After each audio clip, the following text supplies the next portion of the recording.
Olá, minha amiga, meu amigo. É hora da nossa conversa nesta segunda-feira, 7 de agosto.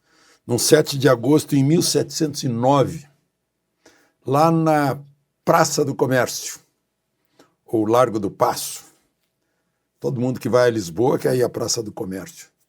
Um brasileiro, padre, Bartolomeu de Gusmão, demonstrou para a Casa Real Portuguesa um balão. Era a terceira demonstração. Ele foi apelidado de Padre Voador.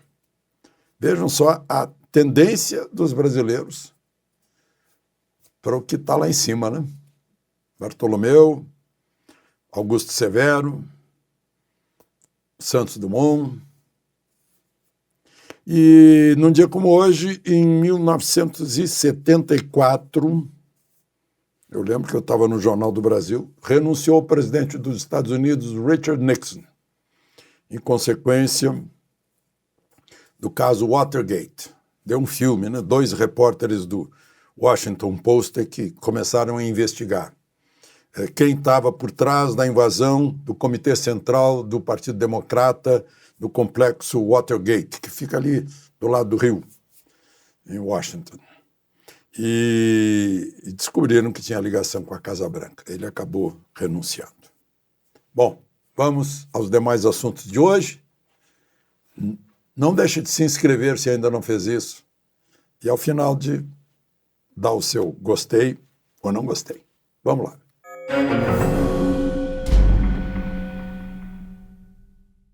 Bom, o primeiro assunto de hoje é o que vai acontecer amanhã. Já começou hoje, né, essa reunião da Amazônia, os países da região amazônica. E virá o ditador da Venezuela, Nicolás Maduro, segunda visita em 40 dias. Lula adora ele, tentou vendê-lo para os presidentes do Mercosul, criou problemas. Ao mesmo tempo, os europeus também o consideram um ditador. Só Lula acha que está todo mundo errado. E aí, no bojo dessa amazônica, né, hoje, dentro da programação dessa reunião, as ministras Sônia Guajajara, que é ministra dos povos indígenas, e a ministra Simone Tebet, que é ministra do Planejamento, que tem jurisdição sobre o IBGE, embora ela não tivesse sabido que ia trocar o presidente do IBGE, anunciaram o resultado do censo indígena no Brasil. Dá quase 1.700.000 indígenas. Por quê? Porque mudaram a forma de contar. Não consideram índios mais aqueles que estão na aldeia. Os que estão na cidade também foram atrás. E deu 1.700.000. Eu tenho um amigo que conhece esse Brasil como poucos e a Amazônia como pouquíssimos, e me diz que deve ter 390.000 realmente aldeados, né? E não isolados, mas vivendo em suas comunidades. Eu não sei se aí, no fundo, é aquela tentativa de nos separar, né? Pegaram uma declaração do Zema, que é uma questão política, econômica, de legislação, de apoio no Congresso, e inventaram separatismo. Mas eles adoram o apartheid, a separação, separar homens e mulheres, separar brasileiros pela etnia, pela cor da pele, né? Pelas convicções políticas, né? Podemos ter 1000 convicções políticas, mas somos todos brasileiros, né? Agora mesmo o governo criou, no âmbito desse Ministério dos Indígenas, uma comissão de 7 indígenas que estudaram direito, que foram para a cidade estudar direito, se formaram em direito, né? São Terenas, Guajajara, até anotei aqui, Pataxó, Macuxi, né? Pancararu, né? São todos brasileiros. E principalmente porque se formaram em direito. é para mudar o Estatuto do Índio, mudar as leis em benefício dos indígenas, sendo que vão ter que contrariar a Constituição, que diz que todos são iguais perante a lei, né? Independentemente de divisão, de diferença de qualquer natureza. Aliás, isso já foi rompido, né? Já rasgaram isso aí, né? Fazendo diferenças legais em função de cor da pele, até de preferências sexuais. É um negócio... É uma maluquice atrás da outra. Bom, falando nisso, amanhã na CPI das ONGs, tem um jornalista mexicano que aprendeu a viver no Brasil desde 1980, o Lourenço Carrasco, que fez um livro chamado A Máfia Verde, em que ele demonstra a tentativa de dinheiro estrangeiro de separar brasileiros com interesses de riquezas do Brasil. Então, de olho na Amazônia, essa é que é a verdade, né? E quando uma deputada de sangue indígena, que é jornalista também, a Sônia, não sei se é Sônia, Wayampi, é Sônia, a Sônia, que é deputada federal, chamada pelo relator Márcio Bittar, ela depois, falando de ONGs que pegam dinheiro de países europeus, americanos, e usam esse dinheiro para... Os dirigentes ficam hospedados em São Paulo, não na Amazônia, mas impedem, como impediram, segundo ela, que comunidades indígenas tenham energia elétrica e internet. Não pode. Tem que ficar aí como se fosse um museu, uma vitrina para os arianos olharem. Como faziam lá no passado, que levavam um índio para Paris, né? Para mostrar. Olha, até o Caminha respeita mais. A Carta de 1500 respeita mais que ONGs usam. Os brasileiros de sangue indígena usam como massa de manobra. Bom, mudando um pouco de assunto, agora passando para a saúde, o presidente Lula sancionou a lei da ozonioterapia.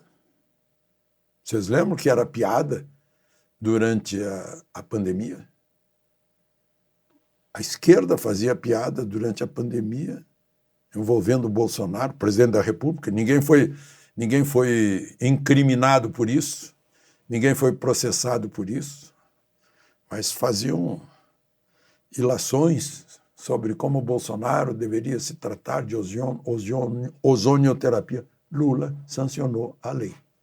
A ministra da Saúde, que totalmente vetou, foi deixada de lado, Nízia Trindade.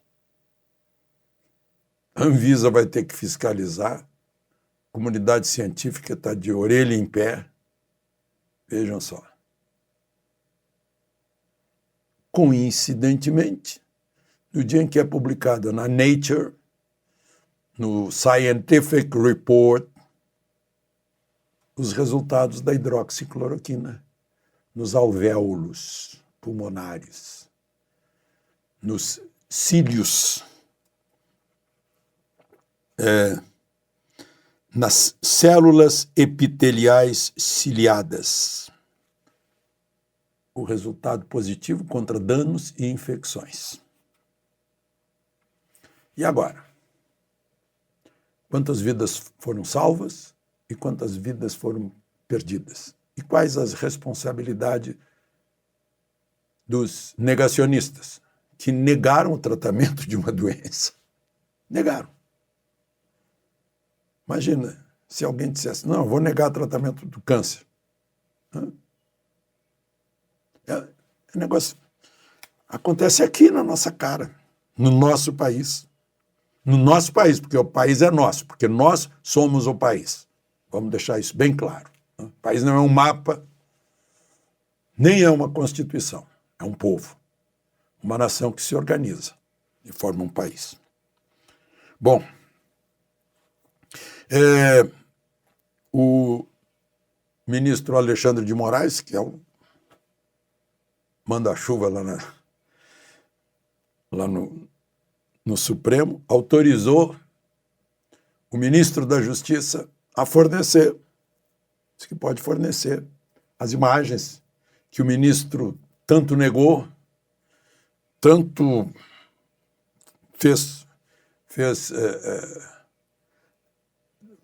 demonstrou que não ia fornecer de jeito nenhum.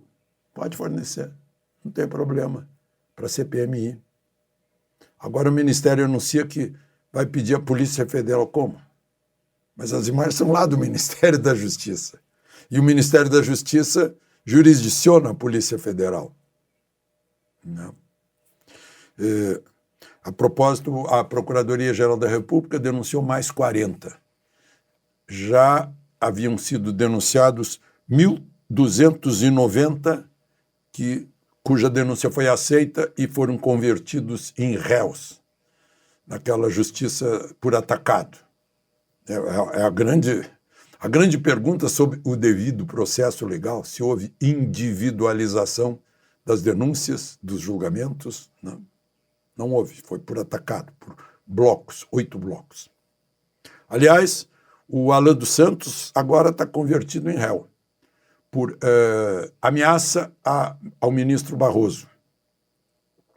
É uma decisão do Tribunal Regional Federal da Primeira Região, que é Brasília, com base num recurso do Ministério Público, porque já tinham mandado arquivar. Não faz sentido. Ameaça. A pena, se for comprovada, é de 1 mês a 3 meses. E para comprovar a ameaça tem que haver justa causa, haver material, o sujeito tem que demonstrar que ele pode cumprir aquilo que ele está ameaçando. Né? Uma coisa é injúria, outra coisa é ameaça. Né? O caso lá é ameaça. E deixa eu ver aqui como é que foi, o que aconteceu, né? É que lá em 2020 ele teria sido chamado por Barroso de terrorista digital. E ele respondeu que se tirar o digital vai ver o que vai ser feito com ele. É de 1 mês a 6 meses, e não 3 meses. Então, aí o relator de agora diz que houve tom ameaçador. A justiça inovando, né? Vai ser o tom agora. Bom, e para encerrar, né, essa novidade aí, moeda digital brasileira, o Banco Central anunciou que vai ser o DREX. DREX por quê? R de real e D de digital. E aí forma esse som moderno, DREX. É a moeda digital que a gente já vê funcionar no Pix, por exemplo. Né? Só para vocês entenderem. Ninguém está com a moeda, tá? Simplesmente pega o celular e transfere da sua conta para outra conta. Pronto, foi uma moeda. Né? Mas detalhes vocês vão saber com o tempo, porque a gente não tem tempo aqui para falar de curso de moeda digital, que vai ficar longo. De Brasília, Alexandre Garcia.